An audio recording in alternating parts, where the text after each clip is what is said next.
while I like to break the ice with deprecating humor or whatever else, I just think we don't have enough time to be talking about the things that don't matter when it's in critical wartime mode.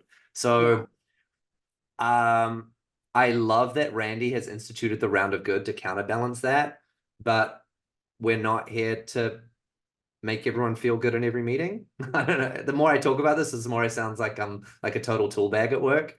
But isn't the mission so much more important that we have to focus on the goals and not do this like round of pandering and icebreakers?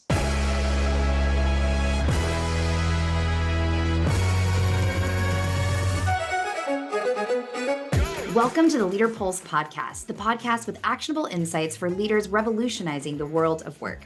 I'm Holly Tate, Chief Marketing Officer here at Leadr. On today's episode, you get to hear from Randy Wootton, CEO of Maxio, and Matt as they talk about how to build healthy cultures where we learn about different personality types, how relational time is really important depending on who we're leading and what energy they bring to the meeting. And then Matt and I get to unpack about what that really looks like in the day-to-day relationships as we're building teams. So take a listen to this episode with Matt and Randy. Okay, let's change gears a little bit because you've got another unique take, which is when folks work with Randy for the first time, they get surprised that there isn't a lot of small talk at the beginning of meetings.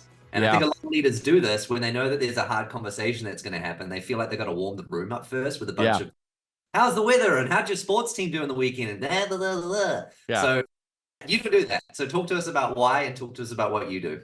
Well, what I would say, it is my nature is I tell people I'd like to build a relationship in the work. Meaning, let's get into the problem because I love the intellectual challenge and stimulation of, hey, we're working on real problems. And the small talk for me feels like it's just a waste of time. Now, having said that, Matt, I've had to compensate for this over the years. In fact, coming to Maxio, which is a very strong personal connection culture, much different than my experience at some of the other software companies, we actually have the first 10 minutes of every executive meeting, we call it the round of good. And people go around and talk about, their kids, their dogs, their weekend. And I'm sitting here sticking a pin in my eye. Like, this is 10 minutes where we should be talking about the August forecast and which deals are slipping. But it's something that I've learned that for this team in particular, they really like that social connection and connectivity.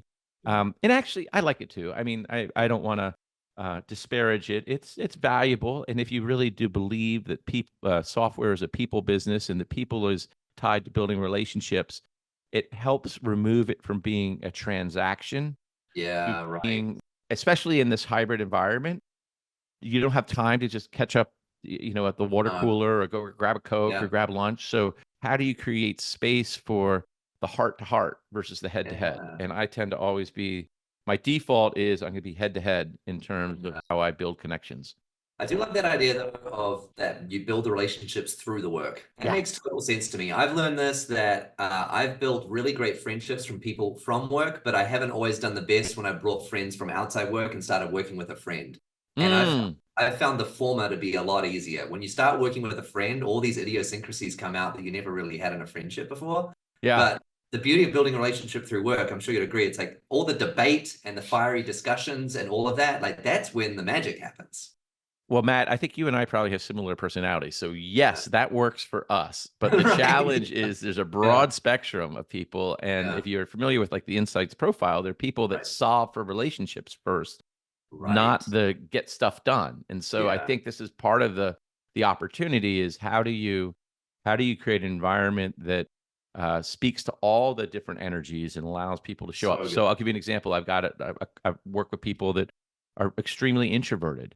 And so they don't want to give their opinion in the middle of the meeting. They want to process the information and come back 24 hours later and have a more thoughtful, drives me loony because I just want to get the answer and get it done and keep moving. But if I want them to have, be their best, I got to say, okay, so can you come back to me tomorrow with your point of view? And they, or it might be the next week. And they always come back with very thoughtful points of view, and they've considered things I hadn't thought about. And so where my tendency is ready, fire, aim, their tendency is ready, aim, fire. And so there's some balance you got to get between that. But I think that's where you build a team of what was it, Lincoln, who had the team of rivals. He brought all those people together in his cabinet and was just able to foster the collective intelligence, which is what I think as a CEO is the greatest opportunity and challenge. Is how do you take a group of people that are different functional experts and have different personalities and create this one team that is focused on the mission? So Matt, you were sharing with me one of the things that Randy said in your, I think either before or after you guys were recording, of how he likes to start the meeting. So what did you remind me what that was? It's this idea that when you jump into a meeting, you don't have to talk about the weather and what you did on the weekend for 10 minutes. And you don't have to do that to build camaraderie, I guess, trust. You don't have to like smooth your way into the conversation. He likes to start with, here's the goal, red, green, yellow. And then through that conversation is when sort of the icebreaker, if you will, comes out. Yeah. But I do appreciate how he said that they which is funny because he systematized like relational time, which is the round of good is what he called it. Round of good. I like that. And one of the things I feel like is a thread that I'm hearing in these episodes with Randy is he seems to be very self-aware and then creates a system to compensate for something that he feels like a weakness of his, or maybe not a weakness, but like to counter how he's naturally wired. Yeah. And so okay, so let's talk about this. Our calendars are slammed. We have very short periods of time throughout the day, and we're jumping from meeting to meeting to meeting to meeting. When I get into a meeting and it's 7 minutes past the hour and we're still talking about nothing to do with why we're there, it drives me nuts. Does it drive you nuts? I would say it depends on the meeting. Okay. Yes. Do you remember a couple of weeks ago when we had a daily stand-up and I joined 2 minutes late?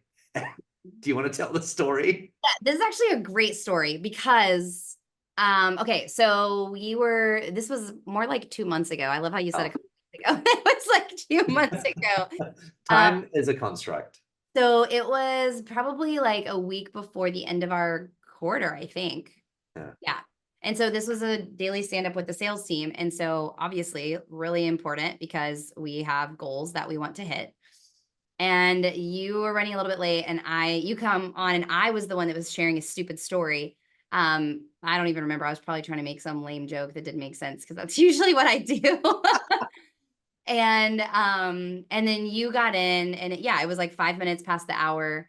And you were like, why is it 5 minutes past the hour and we're telling a dumb joke? How are we doing on our sales target? And then you could see everyone, there were like 5 of us on the meeting. We're like, eyes big, mouths closed, like, okay, let's get to work. So what's interesting, I totally understand why you were annoyed, 100%. But what's interesting is I've gotten feedback because I used to lead the sales team. And when I did, the feedback that I got was that I was too much of a straw and meaning like, I let the stress of goals go directly to the team. Yeah. And I have done some coaching of like, I know that my constraints as a leader are too much urgency and intensity. Those are my superpowers, but if I'm not careful, they can be constraints. So I often try to start me, especially if I know if it's going to be intense or like a really important topic. I try to overcompensate for that by leading relationally at first. And so that was a great example of like, I'm trying to be relational and not be a hard ass. And then you're like, guys, be more of a hard ass, Like, I would love to hear your perspective because you also have seen me in both of those scenarios. Everything you just said is pointing the finger at myself too, because my natural tendency is all the urgency all the time.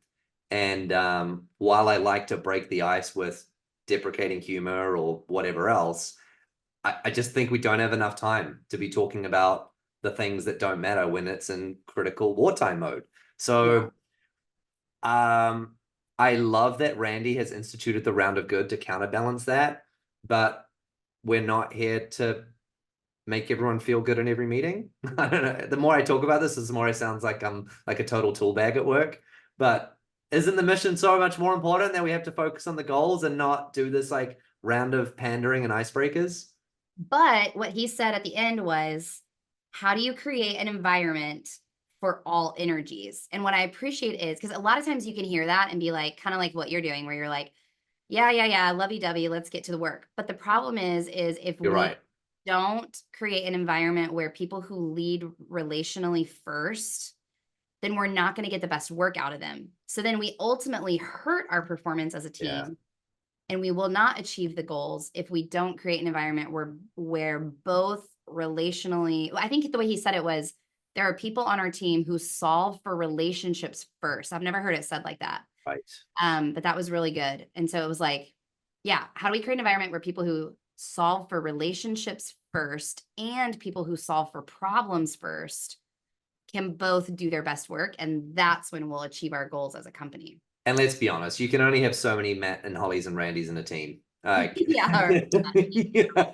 But maybe, probably, the sales huddle was not the appropriate time for me to, when it's only a 15-minute meeting. And so to Right. so like if it was a team meeting that was a little bit longer, maybe that would be a different, maybe it'd be more appropriate. But I think what you were feeling was, this is 15 minutes and we've already used 5 of it. We have 10 minutes left and this is really important. So yeah. I think this is good. There's a tension, right? It's not, there's a balance. Not everyone thinks the way that you do, which is all the intensity and all the urgency all the time. But you can't, you also can't just have all the rounded goods all the time. So there's obviously a balance that we all need to figure out in our conversations. And it might be dependent on the energy of the people on the team. So for example, Right. Dan, who's one of my direct reports, very performance oriented. So like we really don't have to spend a lot of time on the catch up stuff. But Anna on my team is more relational. And so I know I'm going to get better work from her if we start with some of those care questions that I might not need to spend as much time with Dan, because like I know Randy uses the insights profile, and Anna would lead with green, which is relational. So she does solve for relationships as a part of how she does her work. I agree. Whereas I guarantee you, I don't know what Dan's are, but I would guarantee you his is pretty low. Green would be lower for him, and he's more red and blue. And so because I know that about both of them, if I'm leading a team meeting or a one-on-one, I can customize my own coaching to their energy. So yeah. I would also say the relational aspect is, to prioritize that in a meeting is much more important in a remote or hybrid environment.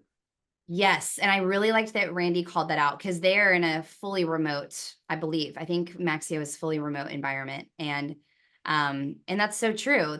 So that's actually going back to that sales meeting. You talk with, there were a couple people, there were 3 people in that meeting that you talk to all day, every day, because sales reports to you and I don't. So, I want to connect with them relationally in those shorter meetings, because I don't get to connect with them as much as you do. Yeah, the water cooler conversations, the hallway conversations, all of that can make up for the outside of the meeting relational time, if you will. So we kind of scratch that itch when we're not, if we don't have to have an icebreaker. But for remote folks, I think I really do believe it's super critical to do that. It's very true. Okay, so let's recap for our actionable insights from this episode. We talked about how the different personalities of what Randy led with, which is what you and I think can more relate to, which is let's build relationships through the work. But then he quickly said, but I've learned that there are multiple energies on our team, and how do we create an environment where relationship-driven people and performance-driven people can both do their best work. And then he used the phrase collective intelligence, that's our job as the leader, is to figure out how are we able to create an environment where this team can have collective intelligence. And that's really important in a remote and hybrid team where you don't have the social interaction as much as you do in person. So really thought-provoking of how we can help build better relationships to get the best work out of our team. So much wisdom. I loved it. Thanks for listening to the LeadrPulse Podcast, the podcast with actionable insights for leaders revolutionizing the world of work. We hope you enjoyed this episode with Randy Wootton. Be sure to follow him on LinkedIn, where he posts all of his hot takes. And if you're looking for more from Leadr, we encourage you to go to our website, leadr.com, Leadr.com, where you can sign up for the LeadrPulse newsletter that we send out every single week and stay updated here on the LeadrPulse Podcast.